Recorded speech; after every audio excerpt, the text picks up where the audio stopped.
చంద్రబాబు కోసం దించారు. జూనియర్ ఎన్టీఆర్నేమో సిగ్గు లేకుండా బాలకృష్ణ మళ్ళీ అల్లుడి కోసం ఈ లోకేష్ పప్పుగడి కోసం సర్వనాశనం చేసేటువంటి కార్యక్రమం పెట్టుకున్నారు.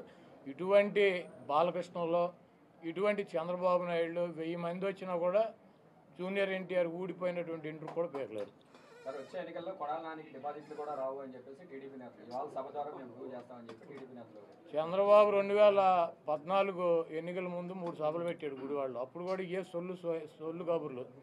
కాకపోతే పోటీ చేసే అభ్యర్థులు మారారు, వచ్చి ప్రగల్భాలు చెప్పే సొల్లుగాళ్ళు మారారు. 2019 ఎన్నికల్లో కూడా కొడాల నానికి డిపాజిట్ లేకుండా చేస్తానని 3 మీటింగులు పెట్టి ఇటువంటి సొల్లు కబుర్లు ఈ సొల్లు నా కొడుకులు సొల్లు పోరానని చెప్పారు. మళ్ళీ 2024 వచ్చింది, మళ్ళీ అభ్యర్థులు మారారు, మళ్ళీ మాట్లాడేవాళ్ళు మారారు.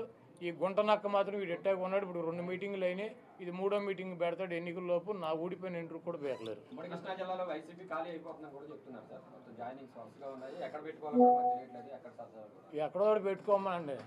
బాబు కొడుకులు ఇద్దరు పుస్తకాలు పెట్టుకుంటారు కదా, ఎర్ర బుక్కులు, అక్కడ పెట్టుకోమనండి. బాబు కొడుకులు ఎర్ర బుక్కునే చించి తోసుకోమని చెప్పి కదా, వీళ్ళని కూడా ఎక్కడో దోసుకోమని చెప్పండి. జన సమీకరణ రాకుండా పోలీసులు అడ్డుకుంటున్నారు అని చెప్తున్నారు. అసలు చంద్రబాబు గుడివాళ్ళు ఎవడొస్తాడు? కాదు, చంద్రబాబు గుడివాళ్ళు పట్టించుకునేవాడు వాడు దొంగ 420 గాడు అని తెలియదు. మా గుడివాళ్ళలో మాకు ఎన్టీ రామారావుని అంత మహోన్నతుడిని పార్టీ నుంచి తొలగించి ముఖ్యమంత్రి పదవి కొట్టేసి మా ప్రాంతం వాడిని సంకనాకి ఇచ్చేసినటువంటి వెధవీడు అని తెలియదు. వీడికి ఎవడొస్తాడు? చంద్రబాబు నాయుడికి జనం వస్తారా? అంటే 1,00,000 మందితో సభ పెడుతున్నామని టీడీపీ నాయకులు చెప్తున్నారు కదా సార్. 2 లక్షలు అన్నారు, ఇప్పుడు 1,00,000కు వచ్చారా? అది మొన్న వాళ్ళే పార్టీ మీటింగ్ పెట్టి 2 లక్షల మంది జనం అన్నారు, ఇప్పుడు 1,00,000కు వచ్చారా? అక్కడ తీసుకున్న ల్యాండ్ ఎంతో చూసారా మీరు? 22 ఎకరాల పొలం తీసుకున్నారు, దాంట్లో 9 ఎకరాలు పార్కింగ్ పెట్టారు, 5 ఎకరాలు డయాస్ వేశారు, 5,000 కుర్చీలు వేశారు. 1,00,000 మంది వస్తారా? ఇప్పుడు వెళ్ళి లెక్కేటాడు కుర్చీలు 5,000. 5,000 ఒకటో కుర్చీ ఉంటే నేను గుడివాడ వదిలేసి వెళ్ళిపోతా. మీరు వెళ్ళా లెక్కేటాడు మీడియా వాళ్ళు.